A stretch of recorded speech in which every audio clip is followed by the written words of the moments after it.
श्री शिवाय नमस्तुभ्यम। जय माता रानी। दोस्तों, आपके अपने चैनल धर्म साधना में आपका बहुत बहुत स्वागत है।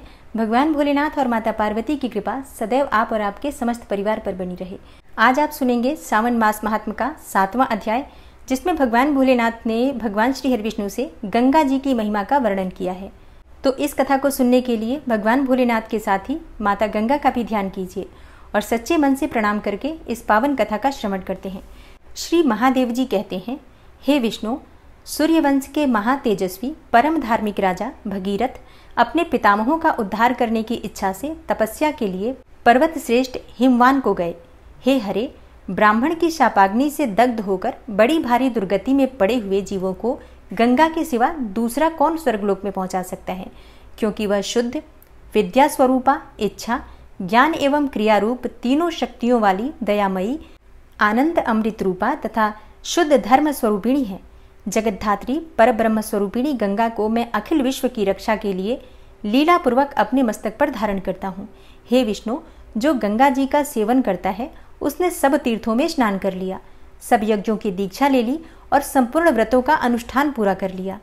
कलयुग में कलुषित चित्त वाले, पराये धन का लोभ रखने वाले तथा विधिहीन कर्म करने वाले मनुष्यों के लिए गंगा जी के बिना दूसरी कोई गति नहीं। जो दूर रहकर भी गंगा जी के महात्म्य को जानता है और भगवान गोविंद में भक्ति रखता है, वह अयोग्य हो तो भी गंगा उस पर प्रसन्न होती है। अज्ञान, राग और लोभ आदि से मोहित चित्त वाले पुरुषों की धर्म और गंगा में विशेष श्रद्धा नहीं होती। गंगा के गर्भ में मेरा तेज स्वरूप अग्नि है, वह मेरे वीर्य से सुरक्षित है। अतएव गंगा सब दोषों का नाश करने वाली और संपूर्ण पापों को जलाने वाली है। जैसे वज्र का मारा हुआ पर्वत सैकड़ों टुकड़ों में बिखर जाता है, उसी प्रकार पापों का समूह गंगा के स्मरण मात्र से शतधा नष्ट हो जाता है।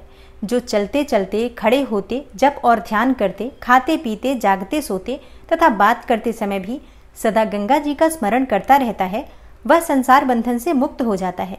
जो पितरों के उद्देश्य से भक्ति पूर्वक गुड़, घी और तिल के साथ मधुयुक्त खीर गंगा में डालते हैं, उसके पितर 100 वर्ष तक तृप्त बने रहते हैं और वे संतुष्ट होकर अपनी संतानों को नाना प्रकार की मनोवांछित वस्तुएं प्रदान करते हैं।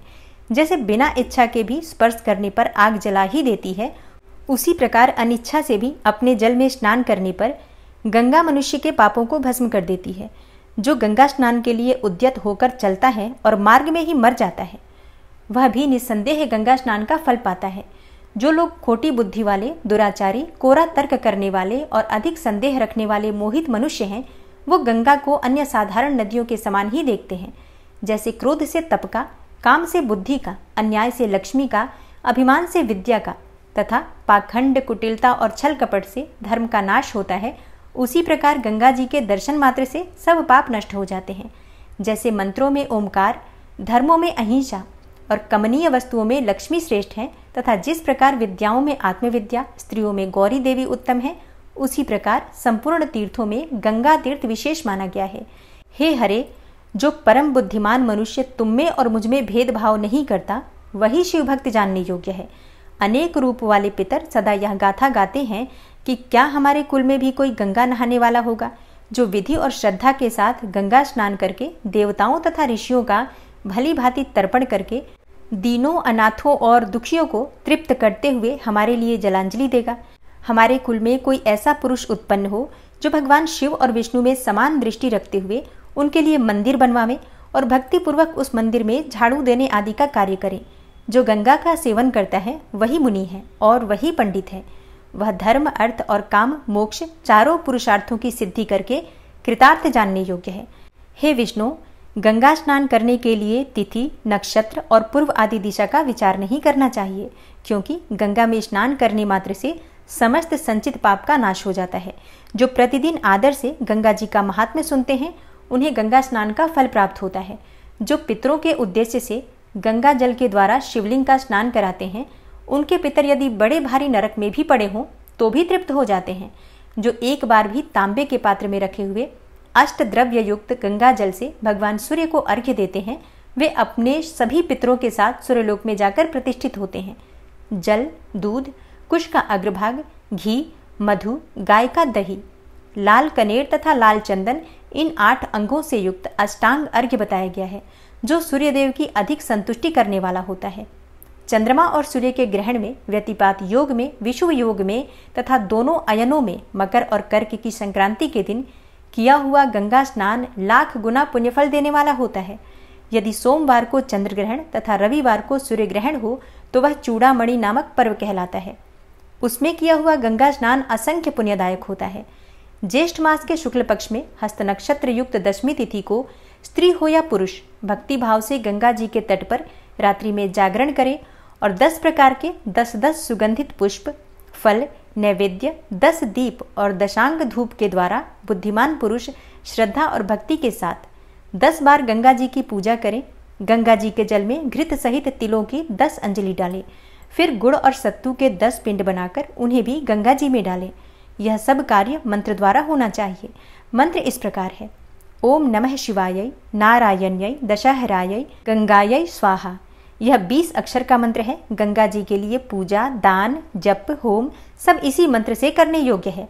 इस प्रकार मंत्रोच्चारण के साथ धूप दीप आदि समर्पण करते हुए पूजा करके मुझ शिव का, तुम विष्णु का, ब्रह्मा का, सूर्य का, हिमवान पर्वत का और राजा भगीरथ का भली भांति पूजन करें।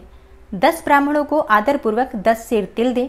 इस प्रकार विधान से पूजा संपन्न करके दिन भर उपवास करने वाला पुरुष निम्नांकित 10 पापों से मुक्त हो जाता है। और वो 10 प्रकार के पाप होते हैं: बिना दी हुई वस्तु को लेना, निषिद्ध हिंसा, पर स्त्री गमन, ये 3 प्रकार का दैहिक पाप माना गया है। कठोर वचन मुंह से निकालना, झूठ बोलना, सब और चुगली करना और अंट संट बातें बकना, ये वाणी से होने वाले 4 प्रकार के महापाप हैं। दूसरे के धन को लेने का विचार करना, मन से दूसरों का बुरा सोचना और असत्य वस्तुओं में आग्रह रखना, ये 3 प्रकार के मानसिक पाप कहे गए हैं। पूर्वोक्त प्रकार से दान, पूजा और व्रत करने वाला पुरुष 10 जन्मों में उपार्जित इन 10 प्रकार के पापों से निसंदेह छूट जाता है। तदनंतर गंगा जी के सम्मुख श्रद्धा पूर्वक इस स्तोत्र को पढ़ें: ओम शिव स्वरूपा श्री गंगा जी को नमस्कार है। कल्याणदायिनी गंगा को नमस्कार है। हे देवी गंगे, आप विष्णु रूपिणी हैं, आपको नमस्कार है। ब्रह्म स्वरूपा आपको नमस्कार है। हे रुद्र रूपिणी आपको नमस्कार है। हे शंकर प्रिया आपको नमस्कार है, नमस्कार है। हे देव स्वरूपिणी आपको नमस्कार है। औषधि रूपा आपको नमस्कार है। आप सबके संपूर्ण रोगों की श्रेष्ठ वैद्या हैं, आपको नमस्कार है। स्थावर और जंगम प्राणियों से प्रकट होने वाले विष का आप नाश करने वाली हैं, आपको नमस्कार है। संसार रूपी विष का नाश करने वाली जीवन रूपी आपको नमस्कार है।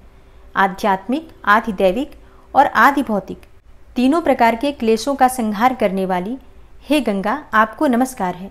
हे प्राणों की स्वामिनी आपको नमस्कार है, नमस्कार है। शांति का विस्तार करने वाली शुद्ध स्वरूपा आपको नमस्कार है। सबको शुद्ध करने वाली तथा पापों की शत्रु स्वरूपा आपको नमस्कार है। भोग, मोक्ष तथा कल्याण प्रदान करने वाली आपको बार बार नमस्कार है। भोग और उपभोग देने वाली भोगवती नाम से प्रसिद्ध आप पाताल गंगा को नमस्कार है। मंदाकिनी नाम से प्रसिद्ध तथा स्वर्ग प्रदान करने वाली आप आकाश गंगा को बार बार नमस्कार है।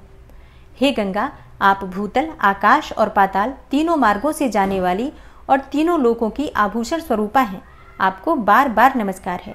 गंगा द्वार, प्रयाग और गंगा सागर संगम इन 3 विशुद्ध तीर्थ स्थानों में विराजमान हे माँ गंगा आपको नमस्कार है। क्षमावती आपको नमस्कार है। गार्हपत्य, आहवनीय और दक्षिणाग्नि रूप तीनों अग्नियों में समाहित रहने वाली तेजोमयी आपको बार बार नमस्कार है। आप ही अलकनंदा हैं, आपको नमस्कार है। शिवलिंग धारण करने वाली हे माँ गंगा आपको नमस्कार है। सुधा धारामयी आपको नमस्कार है। जगत में मुख्य सरिता रूप आपको नमस्कार है। रेवती नक्षत्र रूपा हे माँ गंगा आपको नमस्कार है। बृहति नाम से प्रसिद्ध हे माँ गंगा आपको नमस्कार है।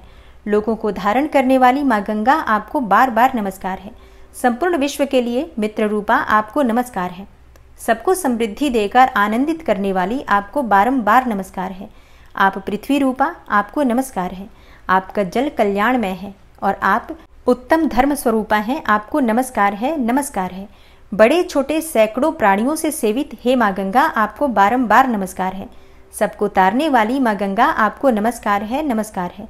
संसार बंधन का उच्छेद करने वाली अद्वैत रूपा हे माँ गंगा आपको नमस्कार है। आप परम शांत, सर्वश्रेष्ठ तथा मनोवांछित वर देने वाली हैं, आपको बारंबार नमस्कार है। आप प्रलय काल में उग्र रूपा हैं, अन्य समय में सदा सुख का भोग कराने वाली हैं तथा उत्तम जीवन प्रदान करने वाली हैं। आपको नमस्कार है।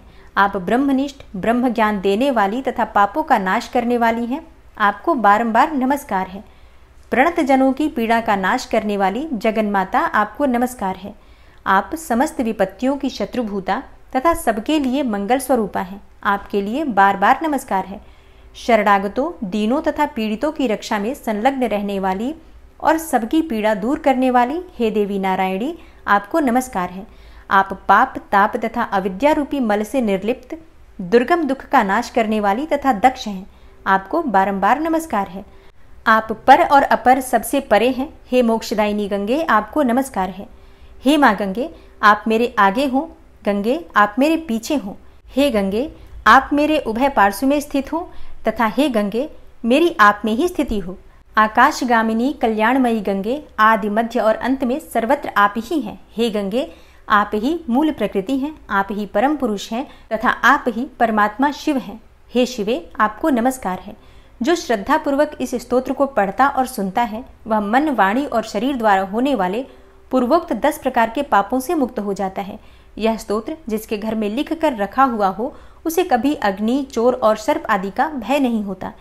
ज्येष्ठ मास के शुक्ल पक्ष में हस्त नक्षत्र सहित 10वीं तिथि का यदि बुधवार से योग हो, तो उस दिन गंगा जी के जल में खड़ा होकर जो मनुष्य 10 बार इस स्तोत्र का पाठ कर लेता है, वह दरिद्र हो या असमर्थ हो, वह भी उसी फल को प्राप्त होता है जो पूर्वोक्त विधि से यत्न पूर्वक गंगा जी की पूजा करने पर उपलब्ध होने वाला बताया गया है।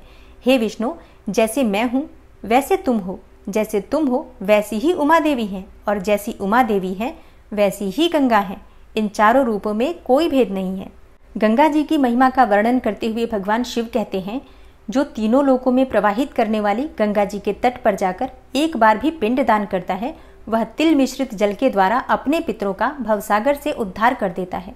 संपूर्ण देवता और पितर गंगा जी में सदा वर्तमान रहते हैं, इसलिए वहां उनका आवाहन और विसर्जन नहीं होता। पिता के कुल में अथवा माता के कुल में तथा गुरु, स्वसुर और भाई बंधुओं के कुल में जो अपने संबंधी मरे हों अथवा जो अन्य बंधु बांधव मृत्यु को प्राप्त हुए हों, जो दांत निकलने के पहले अथवा गर्भ में ही पीड़ित होकर मर गए हों, और जो अग्नि, बिजली और चोर के द्वारा मरे हों, जो व्याघ्र अथवा अन्य दाढ़ों वाले हिंसक जीवों से मारे गए हों, जो फांसी लगाकर या ऊपर से नीचे गिरकर मरे हों, जिन्होंने आत्मघात किया हो, अथवा जो अपना शरीर बेचने वाले चोर, यज्ञ के अनाधिकारियों से यज्ञ कराने वाले, रस विक्रयी, पाप रोगी, घरों में आग लगाने वाले, जहर देने वाले तथा गौ हत्यारे हों और अपने कुल में ही उनका जन्म हुआ रहा हो, उनको भी यदि एक बार मनुष्य विधि पूर्वक गंगा जल से तर्पण कर दे तो वे भी स्वर्गलोक में पहुंच जाते हैं, और यदि पहले से ही स्वर्ग में हो तो मोक्ष को प्राप्त हो जाते हैं। तीनों लोकों में जो कोई भी मनोवांछित फल देने वाले हैं, वे सब काशी में उत्तरवाहिनी गंगा का सेवन करते हैं। केवल गंगा भी मुक्ति देने में समर्थ है, ऐसा निर्णय हो चुका है, किंतु अविमुक्त क्षेत्र में मेरे निवास स्थान के गौरव से वे विशेष रूप से मुक्तिदायिनी होती हैं। पापों से चंचल चित्त वाले तथा संसार रूपी रोग से ग्रस्त रहने वाले मंद बुद्धि मनुष्यों के लिए गंगा जी ही श्रेष्ठ हैं। जो गंगा जी के तट पर टूटे फूटे घाटों का संस्कार करते हैं अथवा वहां के गिरे पड़े देव मंदिरों का जीर्णोद्धार करते हैं, वे मेरे लोक में चिरकाल तक अक्षय सुख भोगते हैं। मनुष्यों की हड्डी जब तक गंगा जी के जल में स्थित रहती है, उतने 1000 वर्षों तक वे स्वर्गलोक में प्रतिष्ठित रहते हैं। ओम नमः शिवाय। जय माँ गंगा। आज की कथा का यहीं पर समापन करती हूँ और मिलती हूँ आपसे कल की कथा में। और दोस्तों, उम्मीद करती हूँ आप इस चैनल पर अपलोड होने वाली शिव पुराण की कथाएं भी जरूर सुनते होंगे, और किसी कारणवश अगर आप उन कथाओं को नहीं सुन पाते हैं तो आज से ही सुनना प्रारंभ कीजिए, क्योंकि सावन के महीने में शिव पुराण की कथा, सावन महात्म्य की कथा सुनने मात्र से हर प्रकार के पापों से मुक्ति मिल जाती है और मन वांछित फल की प्राप्ति होती है। तो कथाएं जरूर सुनिए। इसके अलावा बाकी भी जो वीडियो चैनल पर अपलोड होती हैं उन्हें भी देखा कीजिए। मिलती हूँ मैं आपसे अगली वीडियो में, तब तक के लिए नमस्कार।